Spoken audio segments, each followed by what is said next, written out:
చిన్న కోడూరు మండల పాదయాత్ర ఇలా వేరే మండలం వాళ్ళు ఎవరు రాలే.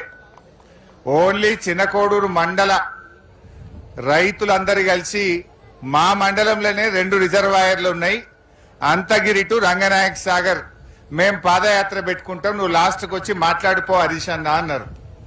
అంటే మీకు ఈ రంగనాయక సాగర్ నిండాలే, మా పంటలు పండాలే, ఈ కరువు వచ్చింది, కరువు కాలంలో రంగనాయక సాగర్ నిండాలనేటువంటి ఒక ఆకాంక్షతో ఒక నినాదంతో రేవంత్ రెడ్డి మీద కాంగ్రెస్ ప్రభుత్వం మీద ఒత్తిడి పెంచడానికి మా చిన్న కోడూరు రైతులందరూ కూడా స్వచ్ఛందంగా ఈ పాదయాత్రలో పాల్గొని ఈ రోజు ఈ కార్యక్రమాన్ని నిర్వహించారు. నిజానికి 15 కిలోమీటర్ల ఈ పాదయాత్ర మీరంతా రైతు బిడ్డలు గనక సాయంత్రం దాకా నడుస్తారనుకున్నా గానీ మధ్యాహ్నంకే నడిచేసారు ఫుల్ స్పీడ్ లా. కష్టం చేసే బిడ్డలు గనక రైతు బిడ్డలు గనక 8 గంటలకు వెళ్ళిండ్రు, 3:00కల్లా ముట్టేసిండ్రు. సో ఏది ఏమైనా ఇవాళ రేవంత్ రెడ్డి కళ్ళు తెరవాల్సింది ఒక్కటే, ఈ యాత్ర బీఆర్ఎస్ పార్టీ పెట్టింది కాదు, ఈ యాత్ర అచ్చంగా మా చిన్న కోడూరు మండల రైతుల పాదయాత్ర. రేవంత్ రెడ్డి నువ్వు కళ్ళు తెరగకపోతే రేపు అన్ని మండలాలు కూడా గిట్లే బయలుతాయి. రైతుల యొక్క కోపాగ్నిలో, రైతుల యొక్క కోపంలో నువ్వు మాడి మసైపోతావు. ఇప్పటికైనా కళ్ళు తెరువు రేవంత్ రెడ్డి అని చెప్పి నేను డిమాండ్ చేస్తా ఉన్నా.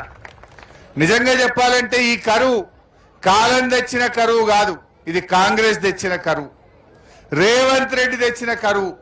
ఆనాడు మన కేసీఆర్ ఒక మాట చెప్పిండు, ముఖాన్ని మొగులుకు పెట్టి చూడాల్సిన అవసరం లేదు, కప్పతల్లి ఆటాడు అవసరం లేదు, ఊళ్ళే మన గుళ్ళో బిందెలు తీసుకుపోయి నీళ్లు పోసి అమ్మవారిని ప్రార్థించే రోజులు అవసరం లేదు, ఇక కాళేశ్వరం కట్కొత్తాలే, రంగనాయక సాగర్ నిండాలే, మీ పొలాలన్నీ పారాలన్నది నాడు కేసీఆర్ చెప్పిండు. నిజంగా అట్లనే 6 ఏండ్లు బారించుకున్నాం. పోయిన 6 ఏండ్లు కరువేందో మనకు తెలియదు. పోయిన 6 ఏండ్లు మీరు ఫోన్ చేసుడు, కాలువ గేట్లెత్తుడు, మీ ఊర్లలో పొలాలకు నీళ్ళొచ్చుడు, మీ చెరువులు ఎండాకాలంలో అలుగులు దుంకినాయి, మత్తళ్ళు దుంకిన చెరువులు చూసుకున్నాం, బ్రహ్మాండంగా 2 పంటలు కూడా పండించుకొని బతికినాం. కానీ ఈరోజు రేవంత్ రెడ్డి ఒక పగతో ప్రతీకారంతో కేసీఆర్ కాళేశ్వరం కట్టిండు, కేసీఆర్ కు మంచి పేరు వచ్చిందని చెప్పి ఇవాళ కాళేశ్వరం కట్టుకొత్తలేడు. ఏమన్నా అంటే ఏమంటాడు, కేసీఆర్ ను ఒకటే తిట్టిపోస్తా ఉన్నాడు. కేసీఆర్ ను తిట్టిపోస్తే నీళ్లు వస్తాయా, ఎత్తిపోస్తే నీళ్లు వస్తాయా? నువ్వు గోదావరిని ఎత్తిపోస్తే నీళ్లు వస్తాయి రేవంత్ రెడ్డి, కేసీఆర్ ను తిట్టిపోస్తే నీళ్లు రావు. నువ్వు కేసీఆర్ ను తిడితే నీ మనసు ఆనందపడుతుందేమో, కానీ రైతుల మనసులు ఉసూరుమంటున్నాయి, రైతుల గుండెలు ఆగిపోతా ఉన్నాయి. తిట్టుడాపు, కట్క ఒత్తి మోటార్లలో నీళ్లు పోయించు రేవంత్ రెడ్డి అని చెప్పి మేము కోరుతా ఉన్నాం.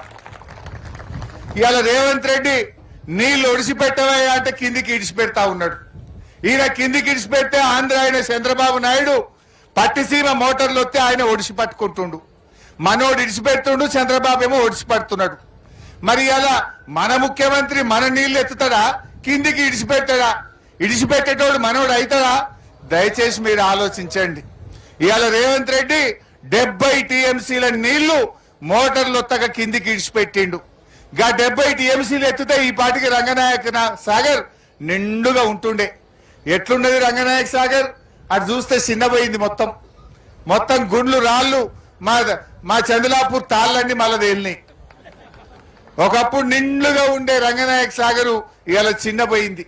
ఇవాళ రేవంత్ రెడ్డి గారిని మనం ఈ మీటింగ్ నుంచి ఒకటే డిమాండ్ చేస్తున్నాం, వెంటనే కాళేశ్వరం మోటార్లు ఒత్తాలే, మా రంగనాయక సాగర్, మల్లన్న సాగర్, కొండపోచమ్మ సాగర్ నీళ్లు నింపాలి. ఇవాళ రేవంత్ రెడ్డి వచ్చాక అంత కరువే, నీళ్ల కరువే, ఎరువుల కరువే, సంక్షేమ పథకాల కరువే, అభివృద్ధి పనుల కరువే, అంత కరువే వచ్చింది రేవంత్ రెడ్డి వచ్చినాక. మనకేమో కరువు వచ్చింది, కాంగ్రెస్ వాళ్ళు మాత్రం మంచిగా బలుస్తున్నారు, వాళ్ళు మాత్రం దొడ్డుగైతున్నారు. కరువు ప్రజలకు, కాంగ్రెస్ వాళ్ళకి మాత్రం మంచిగా దొడ్డుగైతున్నారు. ఇదే ఇవాళ మీరు తెచ్చింది. ఇవాళ ఒక్కటి గుర్తుపెట్టుకో రేవంత్ రెడ్డి, మా అనంతగిరి పోషమ్మ తల్లి చాలా పవర్ఫుల్.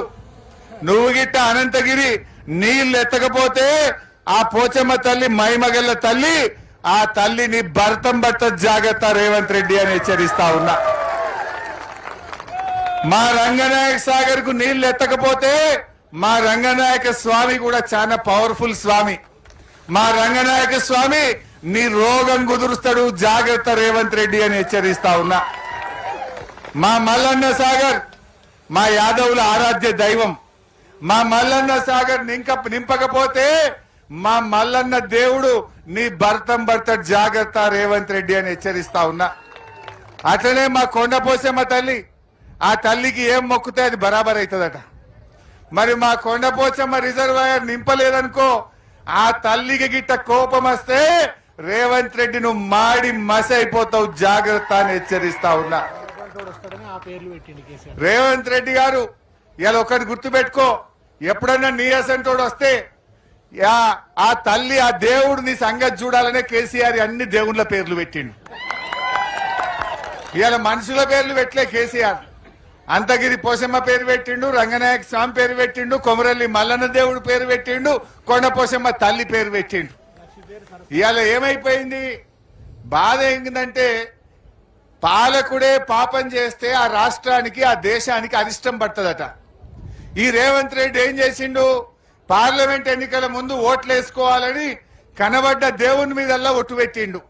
15 ఆగస్టు కల్లా రైతుల రుణమాఫీ చేస్తా అని భద్రాద్రి రాముల వారి మీద ఒట్టు పెట్టిండు, యాదాద్రి లక్ష్మీనరసింహస్వామి మీద ఒట్టు పెట్టిండు, కొమరల్లి మల్లన్న మీద పెట్టిండు, జహాంగీర్ పీర్ దర్గా మీద పెట్టిండు, మెదక్ చర్చ్ మీద పెట్టిండు, ఏడుపాయల అమ్మవారి మీద ఒట్టు పెట్టి దేవుని మీద ఒట్లు పెట్టి మాట తప్పిండు ఇవాళ రేవంత్ రెడ్డి.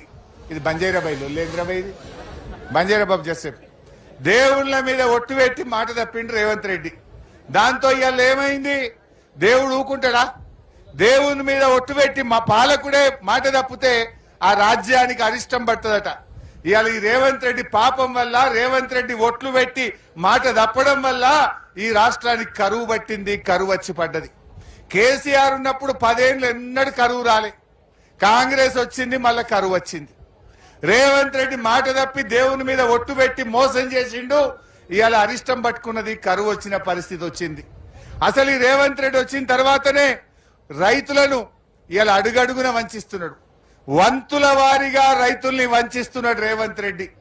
మీరు ఒకసారి చూస్తే రుణమాఫీ నుంచి నీళ్ల దాకా రైతులకు వంచుడు, మోసం చేసుడే. రుణమాఫీ అయినా అదే అందరికీ జర కారువలు చేయెత్తురు చూద్దాం. ఇగో చూడు, 8 మందికి రుణమాఫీ కాలే. అసెంబ్లీలో ఏం చెప్పిండు? 35,000 కోట్ల రుణమాఫీ చేస్తా అని అసెంబ్లీలో చెప్పిండు. 18,000 కోట్లు చేసిండు, 18,000 కోట్లు ఎగబెట్టిండు. సగం మందికి రుణమాఫీ చేయలే. రైతు బంధు మొన్న మన సిద్దిపేటకే వచ్చిండు యాసంగిలా. 45 రోజుల్లో 9,000 కోట్లు యాసంగిలో మీ పైసలు ఎత్తా అన్నాడు. మొన్న యాసంగి రైతు బంధు పడ్డది అందరికీ, ఎగబెట్టిండు. 2 ఎకరాలకు వేసిండు, ఎగబెట్టిండు. అంతకుముందు ఒకటి మొత్తానికే ఎగబెట్టిండు, ఒకటి 3 ఎకరాలు వేసి ఎగబెట్టిండు. 3 పంటలకు 19,000 కోట్ల రూపాయలు రైతు బంధు ఎగ్గొట్టిండు రేవంత్ రెడ్డి. ఎరువులకు కూడా కరువు వచ్చింది. కేసీఆర్ ఉండగా ఎప్పుడు